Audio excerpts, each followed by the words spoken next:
每个企业都跟我们的生命一样，我们会在生意上感到绝望、迷失，或者是太多选择。当然，我们会走到成功的道路上。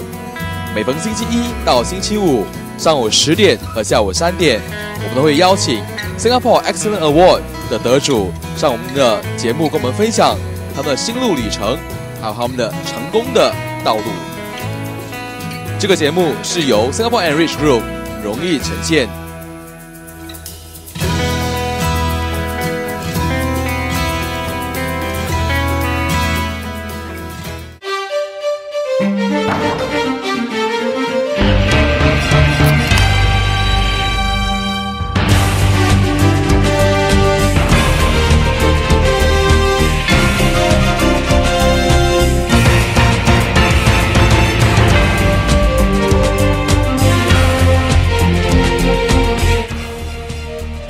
你好，我是阿宝，非常感谢你们收看这一期的封面人物。我跟你讲哦，组织封面人物呢，让我最大的收获呢，就是每一天、每一次都有跟不同的企业家沟通聊天，然后从这些企业家的身上呢，学了很多的宝贵的知识，让我自己在主持节目跟做我自己的生意的时候呢，我觉得哦，都是很宝贵的经验。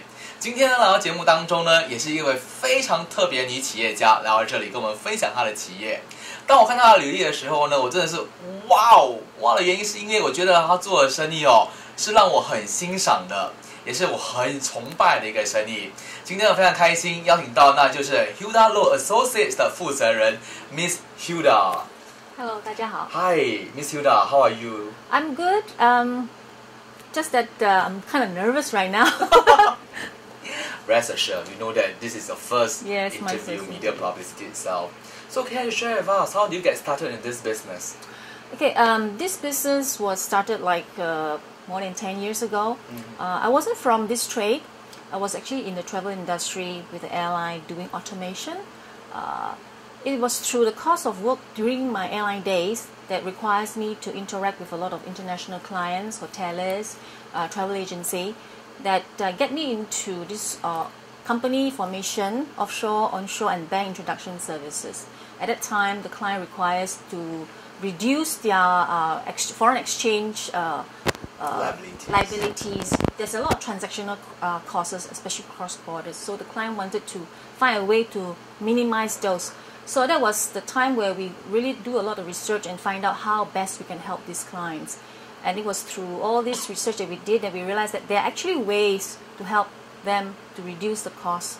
So by forming offshore companies, by forming certain onshore companies, as well as having different bank accounts at different jurisdictions to help them reduce the bank charges, basically. Wow. Yeah.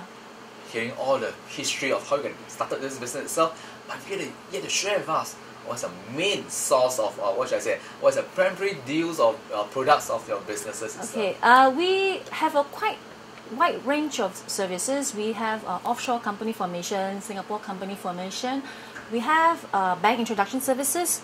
We deal with a lot of statutory and regulatory management and compliance.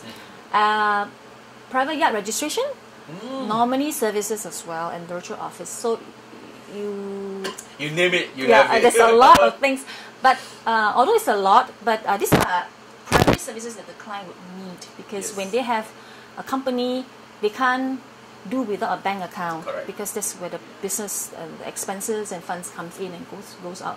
And then they also need to have offices. They need to have other support services like accounting, statutory compliance, and all those kind of stuff.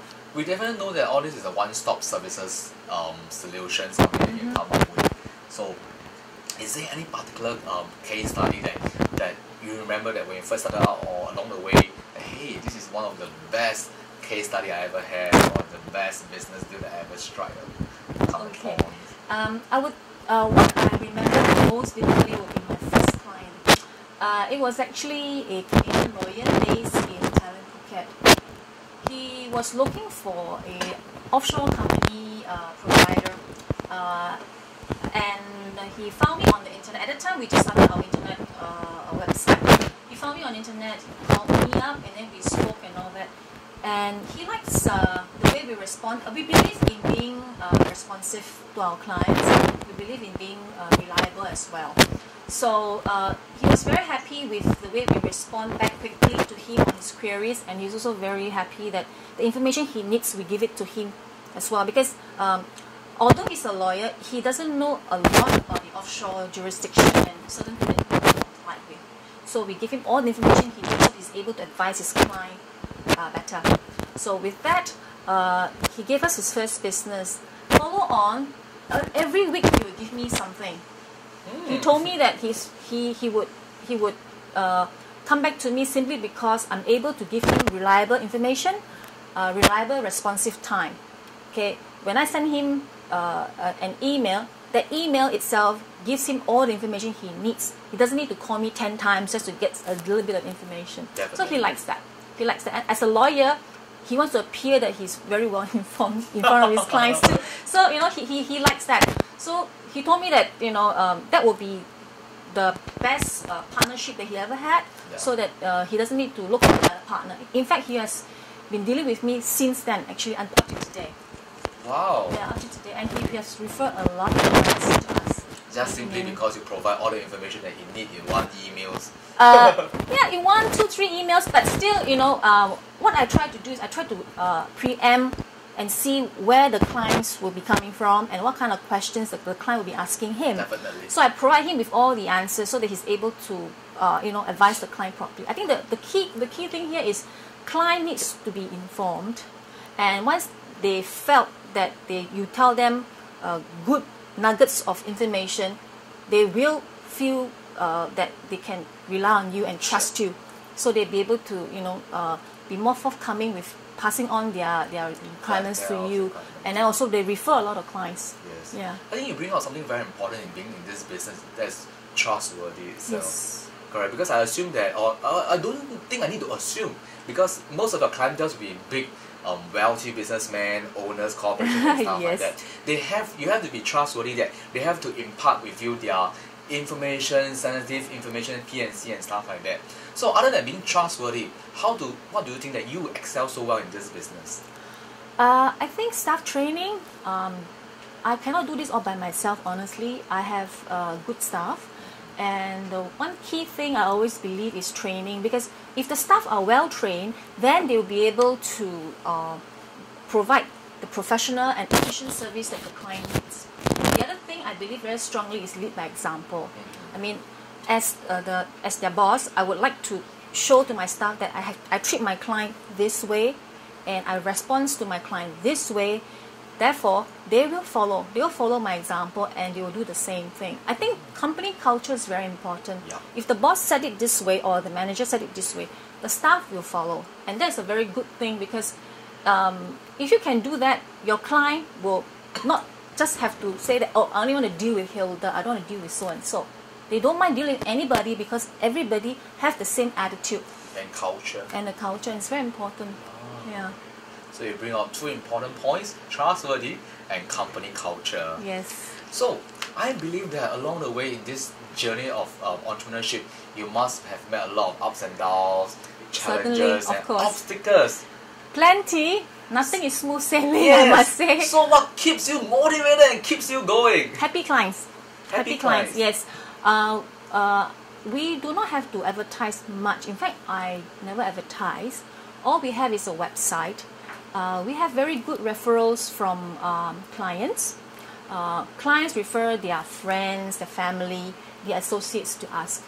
Okay, and it's all through word of mouth. Therefore, I feel very blessed. Okay, that we have all these good clients. But having said that, we also have clients who are pretty hard to handle. Nasty. Okay. I won't say they are nasty. I'll just say that they are demanding. Okay. Okay.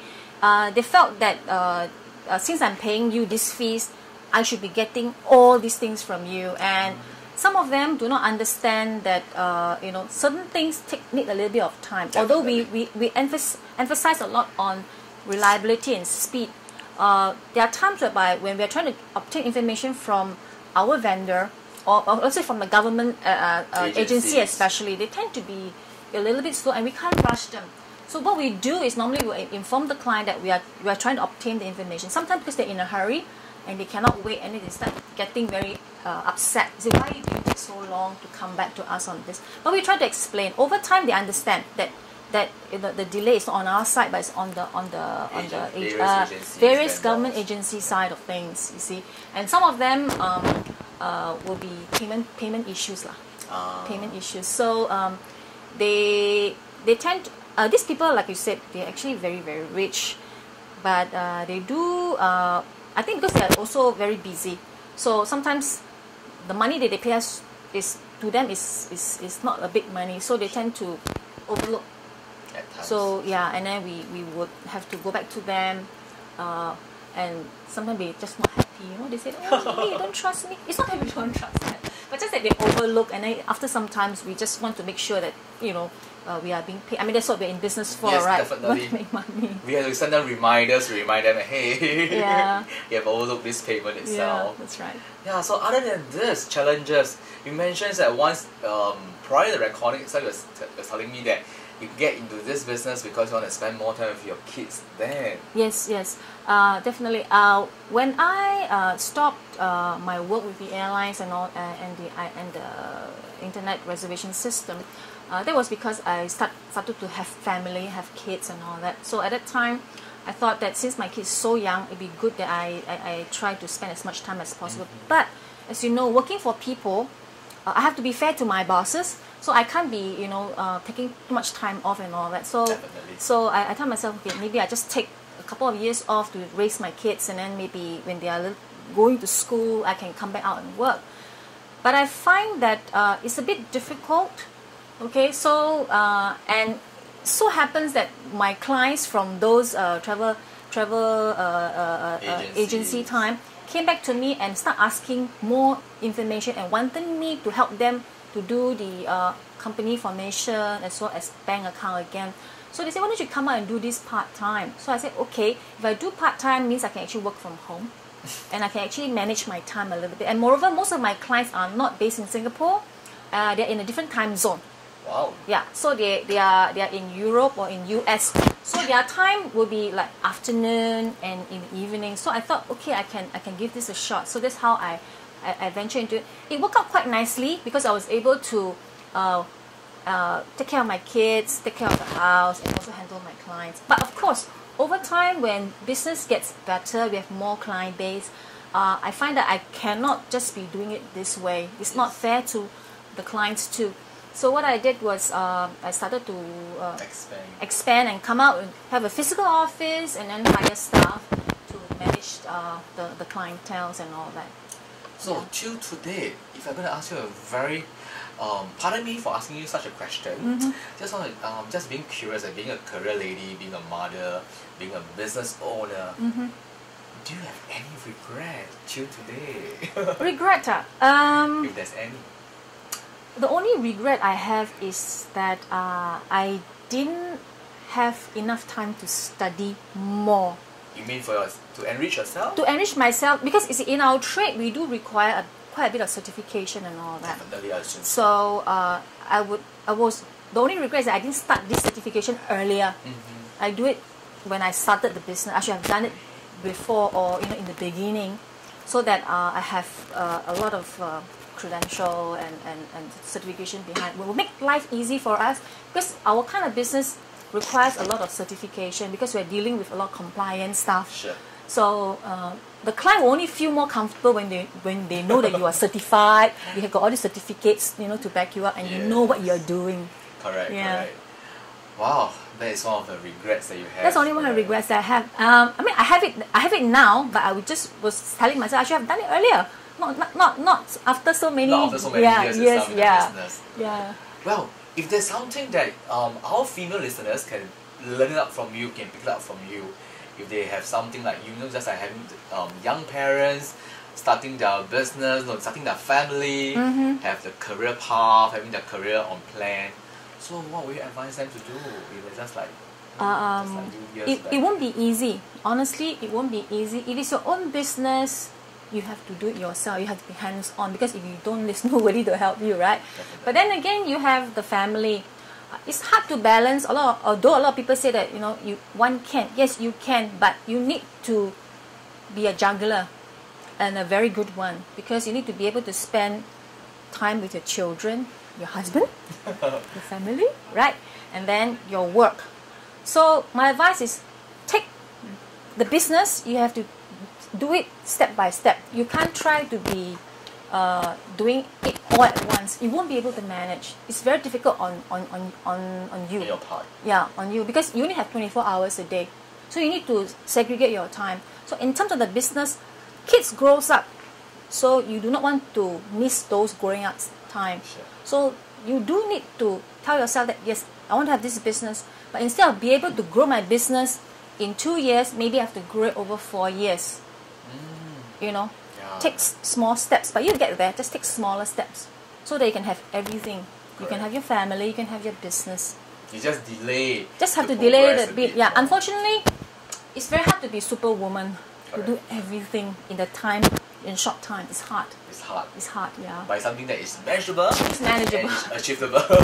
It's achievable, but it needs a lot of planning.